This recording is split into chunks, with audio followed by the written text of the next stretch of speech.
L'histoire ne se souvient que des vainqueurs généralement, et malgré tout on se souvient de certains pilotes de F1 qui ont marqué leur passage autrement qu'en remportant un titre de champion du monde. On attribue à certains de ces pilotes un titre de champion du monde par défaut puisque cela paraît vraiment improbable qu'ils n'en aient pas remporté un tellement ils ont marqué l'histoire de la discipline. Et pourtant, Bruce McLaren, on lui attribue souvent le fait d'être britannique du fait que l'écurie qu'il a fondée l'est, mais le pilote lui est bien néo-zélandais. Et on lui attribuerait aussi facilement une ou deux couronnes mondiales tant on se dit que ce n'est pas possible que son équipe eut cette récompense mais pas lui. Et pourtant non, Bruce McLaren n'a jamais été titré et n'a été qu'une seule fois vice-champion du monde en 1960. Il fondera Bruce McLaren Motors Racing qui deviendra l'écurie McLaren que l'on connaît tous aujourd'hui et qui est la deuxième meilleure équipe de tous les temps en Formule 1 derrière Ferrari. Bruce McLaren, comme beaucoup de pilotes de F1 à cette époque, disputait plein d'autres catégories que la F1 comme l'Endurance ou l'Indy 500. Il trouva la mort au volant d'une de ses propres voitures en Can-Am, championnat nord-américain d'endurance très prisé à l'époque. Gilles Villeneuve. Et oui, on parle bien du père de Jacques, lui titré en 97 contre Schumacher, et pourtant son père dont on connaît la fameuse bataille des derniers tours à Dijon avec René Arnoux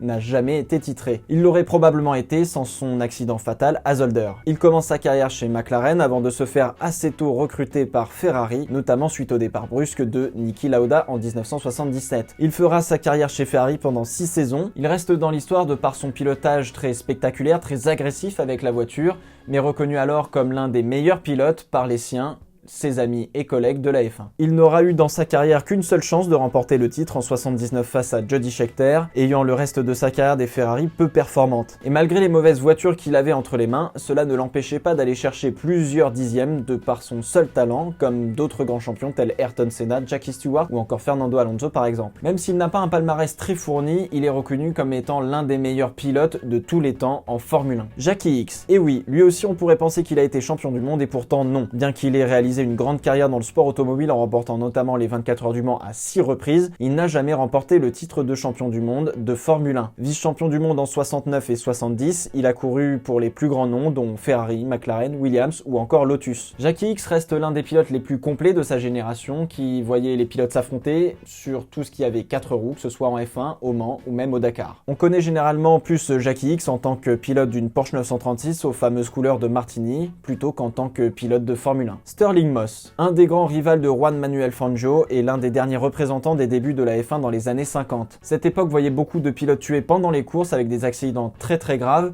et rien que le fait de pouvoir prendre sa retraite était un énorme accomplissement. Moss a roulé pour les plus grands, comme Maserati ou Mercedes à l'époque, et couru 66 grands prix pour 16 victoires. Il finit 4 fois d'affilée vice-champion du monde de 55 à 58, 10 saisons de Formule 1 et une Mercedes à son effigie, Stirling Moss reste l'un des pilotes les plus marquants du sport et presque le seul à pouvoir raconter cette époque folle de la F1 des années 50. On lui attribue le surnom de champion sans couronne du fait de sa carrière en sport automobile extrêmement impressionnante. 500 courses disputées dont il remporte presque la moitié, ça reste un exploit ahurissant pour l'époque. Si Moss et Fangio ont été rivaux sur la piste, ils étaient amis en dehors. À cette époque, tous les pilotes de F1 étaient très proches, avaient une véritable amitié et se respectaient. Une époque révolue sur ce point désormais depuis de nombreuses années. Felipe Massa. Alors oui, là tout le monde le sait, il n'a pas gagné le titre en 2008 face à Lewis Hamilton. Mais c'est le champion sans couronne de la F1 moderne que tout le monde connaît. La saison fut très mouvementée avec des courses complexes et complètement folles pour ne citer que Silverstone, Spa, Monza, Singapour et bien sûr Interlagos qui accueillait la dernière course de la saison. Tout s'est joué dans le dernier virage du dernier tour où Hamilton dépassa Glock en perdition avec des pneus slick sous la pluie, offrant aux Britanniques sa première couronne mondiale. Massa, pourtant vainqueur à domicile, se voit battu pour un seul petit point sur le podium de son Grand Prix national et ne sera plus en mesure de jouer les premiers rôles pendant le reste de sa carrière malheureusement. Bien qu'il n'ait pas le talent des plus grands pilotes de F1, sa saison 2008 reste très impressionnante. Et sa victoire au Brésil restera la dernière de sa carrière. La F1 ne se limite pas qu'aux champions du monde mais aussi à ceux qui, par leur humanité, leur personnalité ou leur style de pilotage, marquent un sport et ses fans. Leur héritage est important, McLaren a laissé derrière lui une écurie extrêmement victorieuse,